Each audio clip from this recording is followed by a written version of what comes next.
I never dated here because I saw vicariously through my roommate how terrible it was. Somehow getting drinks was the... Charlie Kirk didn't need random people online to tell him something was off with Erika. Deep down, sources say he already felt it, but he never expected the truth to surface quite like this. A bombshell leak has just shattered the picture-perfect image of the conservative movement's golden couple, and the fallout is threatening to tear the family apart. We aren't just talking about internet rumors anymore. We are talking about leaked audio, impossible timelines, and a secret past that completely contradicts the devoted, traditional wife narrative Erika has sold to the world for years. According to explosive new reports, Erika Kirk wasn't just hiding a partying phase in New York. She is accused of overlapping relationships that cast doubt on the very foundation of their marriage. The situation has become so volatile. Erika Kirk with a ponytail, and from her past.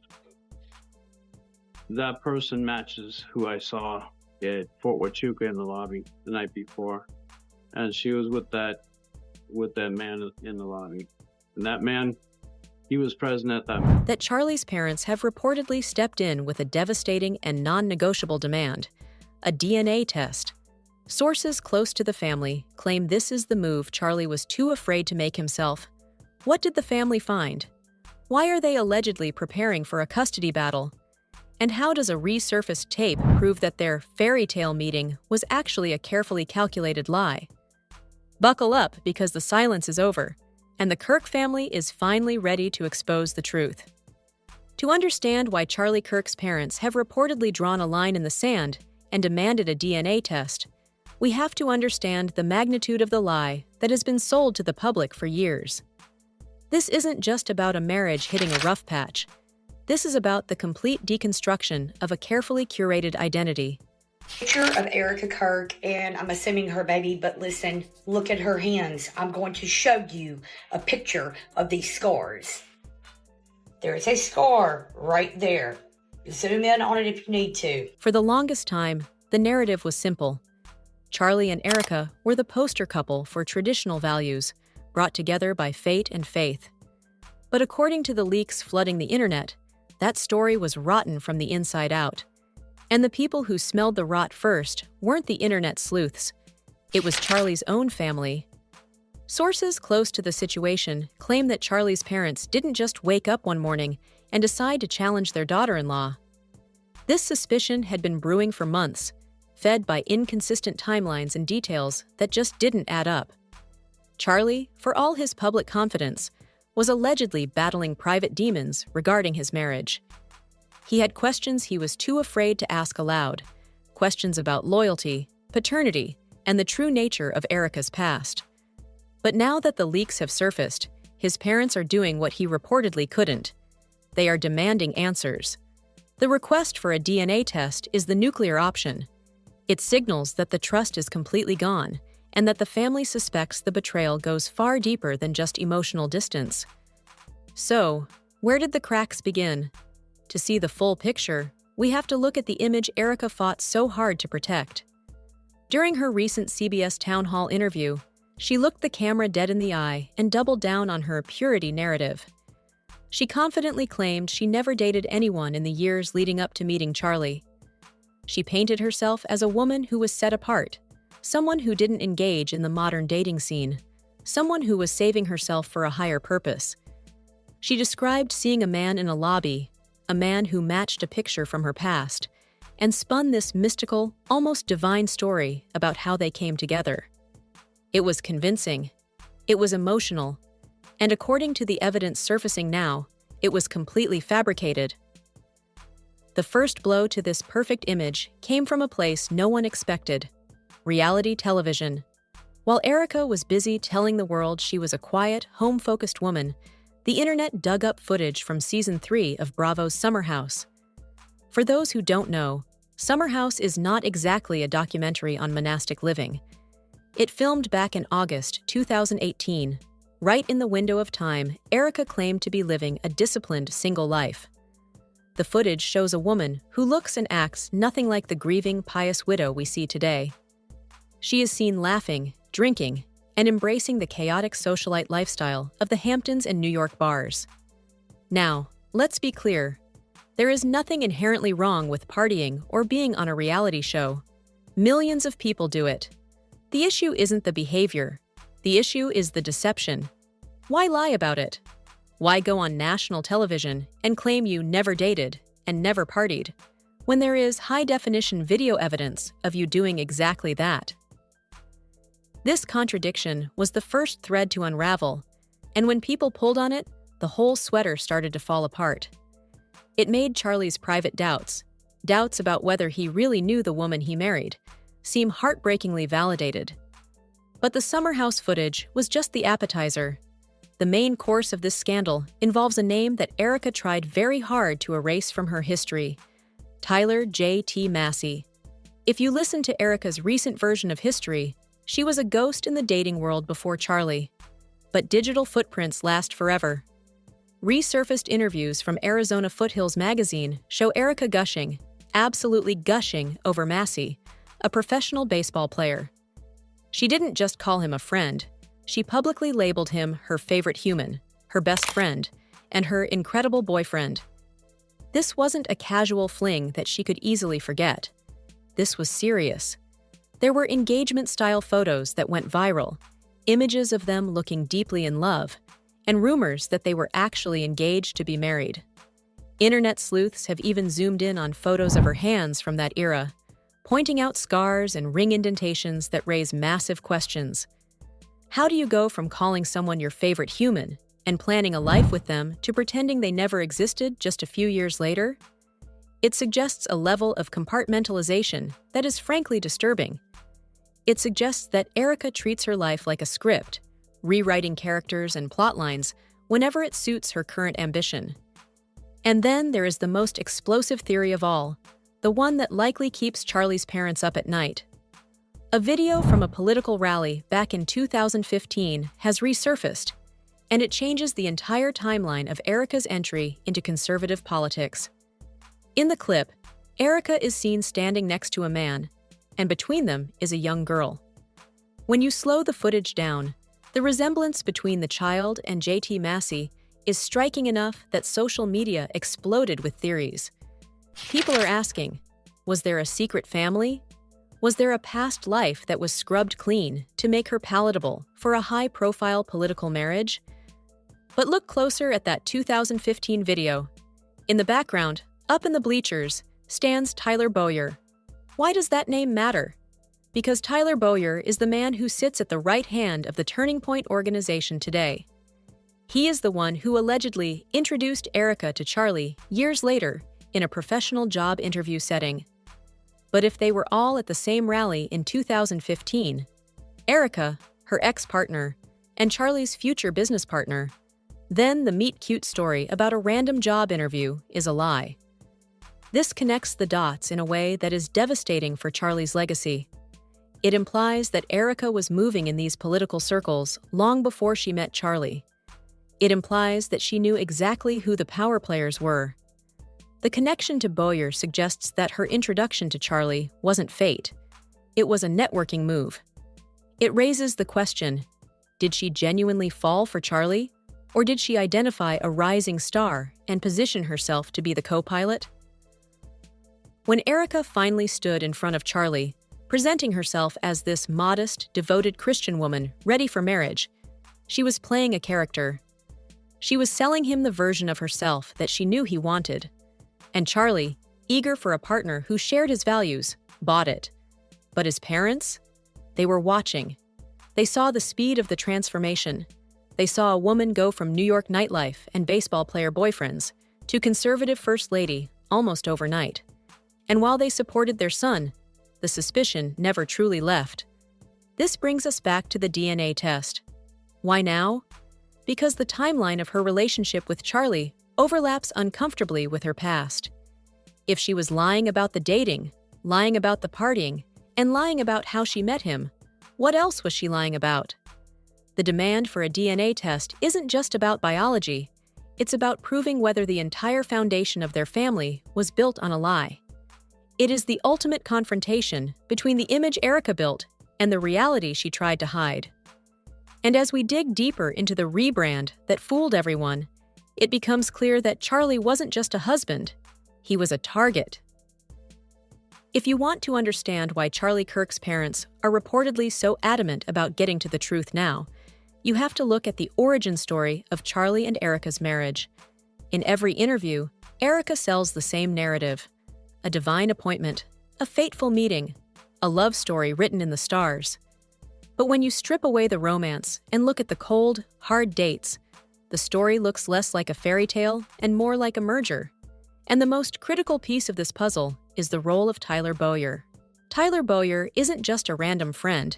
He is the Chief Operating Officer of Turning Point USA. He is the machinery behind the movement.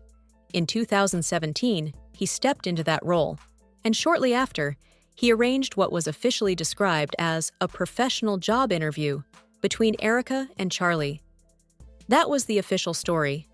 But in later interviews, Erika let slip that this interview magically morphed into their very first date. She described it with a strange detachment, saying, "I never dated here. Somehow getting drinks was the replacement of having coffee." She tried to sound above it all, criticizing the modern dating culture of grabbing drinks, painting herself as someone who didn't operate that way. But we know that's not true.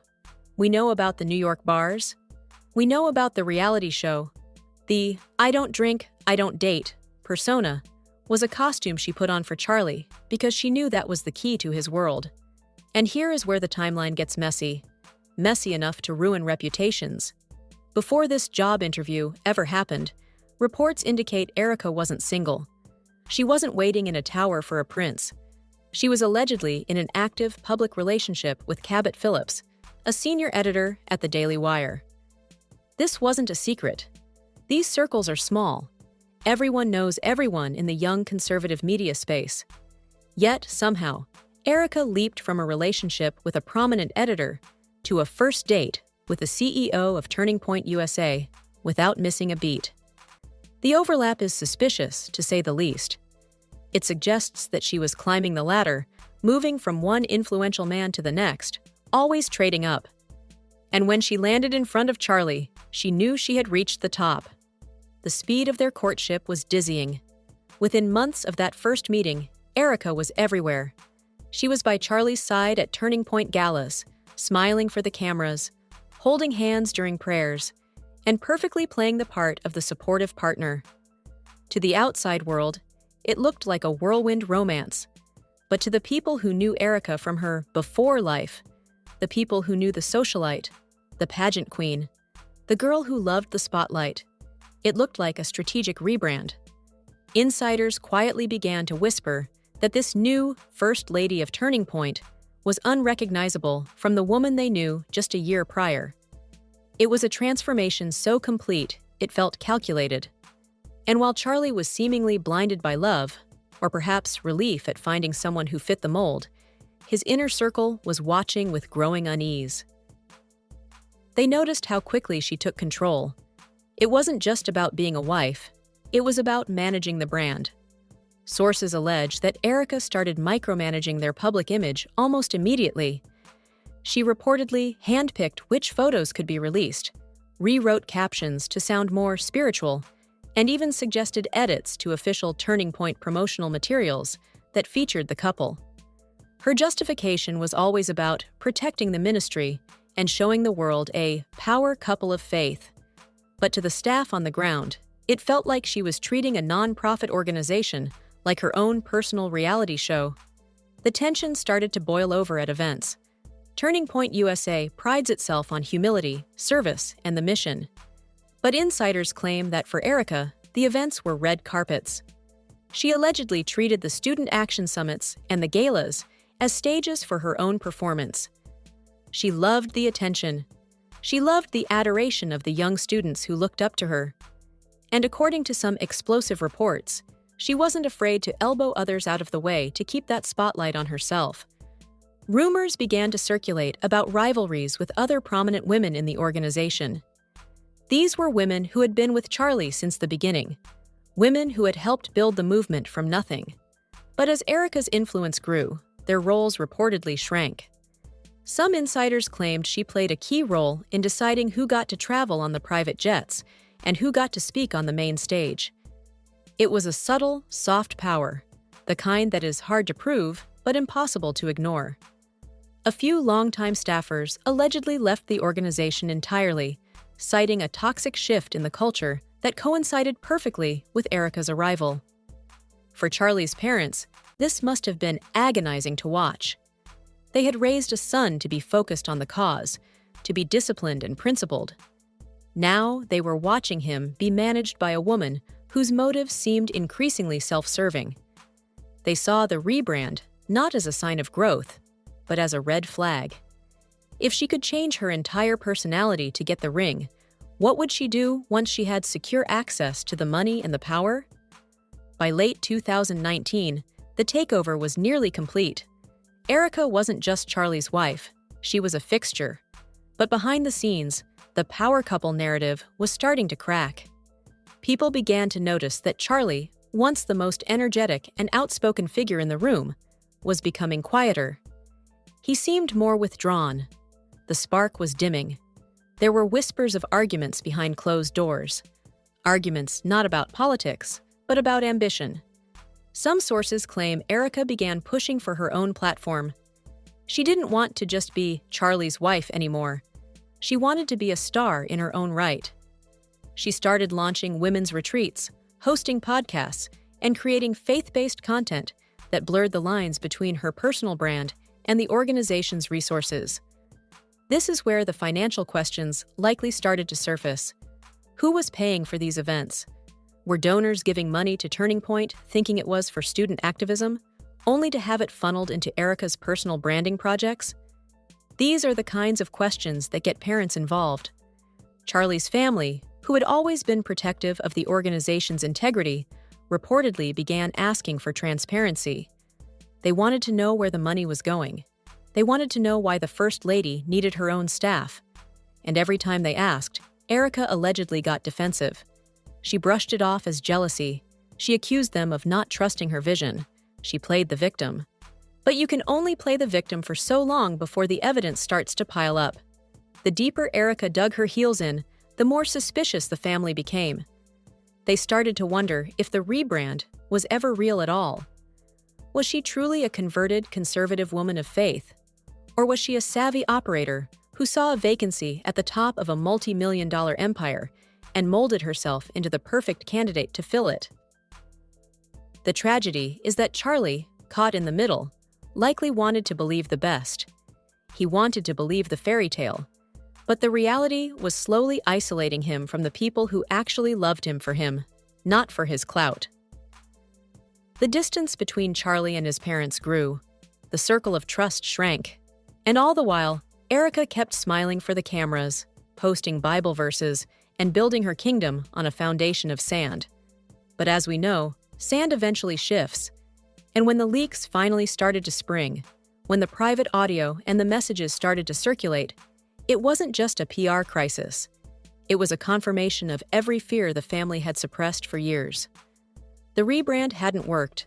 The past was coming back to haunt them. And the woman standing next to Charlie wasn't the partner he thought she was. She was a stranger with a secret history that was about to blow their lives apart. The leaks were the tipping point.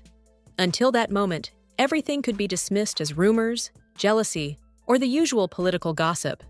But audio recordings don't lie. Timelines don't lie. When private clips and messages began to circulate, painting a picture of a marriage riddled with doubt and a past that refused to stay buried, the silence from the Kirk family broke. It wasn't a public explosion. It was a private, devastating realization. The perfect life Charlie thought he was building was arguably a house of cards. Friends close to Charlie described a distinct shift in him after the leaks went public. The confident, articulate leader who could debate anyone on a college campus suddenly seemed lost in his own home. He became quieter, more guarded. The joy was gone from his eyes. He stopped bringing Erika to key events. He began traveling solo. To the public, it was explained away as security concerns or scheduling conflicts. But those on the inside knew the truth. Charlie was pulling back. He was assessing the damage. He was finally asking the questions he should have asked years ago. And this is where Charlie's parents reportedly stepped in with the demand that has shaken the entire family to its core: the DNA test. Why go this far? A DNA test isn't just a medical procedure. In the context of a high-profile marriage scandal, it is a declaration of war. It means that the trust has eroded so completely that even the most fundamental bond, the parentage of children, is in question. Sources suggest that the overlap in timelines, specifically the murky period between her New York life, her relationship with the Daily Wire editor, and her first date with Charlie, created a window of doubt that the family could no longer ignore. If she lied about who she was dating, if she lied about her lifestyle, could she have lied about something as monumental as this? The mere existence of this request changes the narrative from a marital spat to a potential legal catastrophe.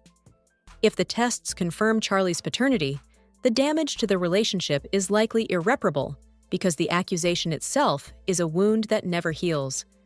But if the tests reveal something else, then we are looking at one of the biggest scandals in modern conservative history. We are looking at a deception so profound it would not only destroy a family, but potentially destabilize the entire organization Charlie built. This is why the silence from the Kirk camp has been so deafening. Usually, when a public figure is attacked, there is a swift denial. There are lawsuits. There are statements of unity. But this time, nothing. Charlie's team has locked down. Staff members at Turning Point have reportedly been given strict instructions. Do not engage, do not comment, do not acknowledge the drama. It is a media blackout. And in the world of PR, a blackout usually means one thing: the lawyers are involved and the situation is critical. Meanwhile, Erika's reaction has been telling. Instead of addressing the allegations head-on, she has pivoted to what critics are calling spiritual image management. She hasn't denied the leaks. She hasn't produced evidence to refute the timeline.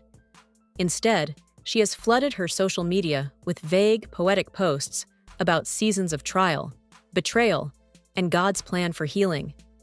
She posts photos of herself looking contemplative, bathed in soft light, captioning them with scriptures about enemies and forgiveness. To her loyal followers, this looks like grace under fire. They see a woman taking the high road, but to those watching closely, it looks like a deflection strategy. It looks like she is trying to get ahead of the story by framing herself as the victim of a spiritual battle rather than the subject of a factual investigation. She is rebranding again, from perfect wife to persecuted saint. It is a brilliant move, strategically speaking. It keeps her base loyal while making any attack on her look like an attack on her faith. But strategies don't work in courtrooms, and they don't work with DNA labs. Charlie's parents aren't interested in Instagram captions. They are interested in truth. Reports suggest that if the DNA results or further investigations prove their suspicions right, they are prepared to support Charlie in a fight for full custody. The logic is brutal but simple. If Erika is capable of living a double life, if she is capable of this level of manipulation, is she fit to raise the children within the values the family holds dear? This looming custody battle is the dark cloud hanging over everything. It explains the tension.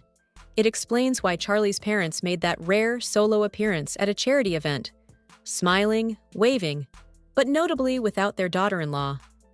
It was a visual signal to the donors and the base. We are still here, the mission stands, but she is not part of us anymore. As we stand here today, the story is suspended in that terrifying moment before the drop. We are waiting for the other shoe to fall. We are waiting to see if Erika Kirk will finally be forced to answer the questions she has dodged for years. Did she overlap relationships? Did she target Charlie for his status? And most hauntingly, are the children truly who Charlie thinks they are? The tragedy of Charlie Kirk isn't just a political scandal, it's a human one. It's the story of a man who built an empire on the idea of truth, only to potentially find a lie sleeping in his own bed. It's a lesson that no amount of success, no amount of money, and no amount of traditional values branding can protect you from the complexities of the human heart, or the deceit of a partner who knows how to play the part. Erika Kirk may have thought she could rewrite her history. She may have thought that if she played the role of the perfect wife long enough, the past would simply disappear. But the past has a funny way of resurfacing when you least expect it. The leaked tapes were the warning shot. The DNA test is the weapon. And for Charlie, the battle for his future, his family, and his peace of mind has only just begun. The perfect image is shattered. The cameras are rolling. And for the first time, there is no script left to hide behind. Now, I want to hear from you, because this story is far from over.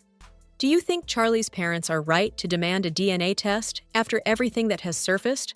Or is this an invasion of privacy that goes too far? Is Erika Kirk a victim of an unfair smear campaign? Or are we finally seeing the mask slip on a carefully crafted persona? There are so many layers to this scandal, from the timeline inconsistencies to the rebranding of her entire life, and the internet is uncovering new details every single day. If you want to stay on top of this story as the results come in and the truth is finally revealed, make sure you hit that subscribe button and turn on notifications. You do not want to miss the next update. And seriously, let me know in the comments. Do you believe the meet cute story about the job interview? Or does the connection to Tyler Bowyer and the 2015 rally change everything for you? Drop your theories below. I'll be reading through them. Thanks for watching, and I'll catch you in the next video.